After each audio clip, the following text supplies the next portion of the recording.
Hi! Welcome to my vlog. I'm Ondoy TV. Ngayon pag-uusapan natin product knowledge.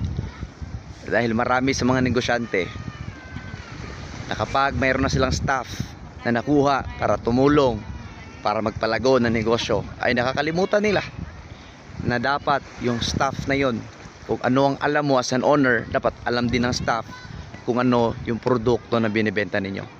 Ang tawag doon, product knowledge. Napaka-importante po ng product knowledge. Kailangan ma-training mo yung staff mo kung ano yung alam mo sa negosyo, dapat alam din niya kung ano yung ino-offer mo. Dahil kapag alam niya, ay magiging confident din yung customer na bilhin yung produkto na ino-offer niyo sa kanila. Dahil kapag hindi alam ng staff mo yung produkto na binibenta mo, walang kahit na sino ang bibili dyan. Dahil napakahalaga po ng trust issue pagdating sa in-offer natin ng mga produkto.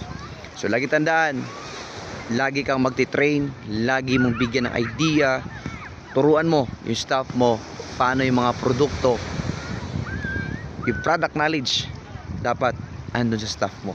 So lagi mo tandaan na ang product knowledge ay napaka-importante.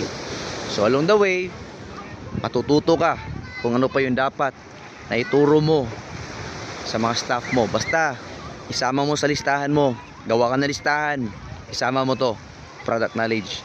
Dahil kapag alam ng staff mo yung product knowledge na yan, malamang mas maintindihan ng customer bakit nila bibilin, bakit nila itatry, bakit nila ipapatronage yung isang produkto na ino-offer ng staff mo. Dahil ulitin ko, pag nagkaroon ng trust yung customer through your staff, naku, maduduplicate ka balang araw. Yun lang po. Salot mga negosyante.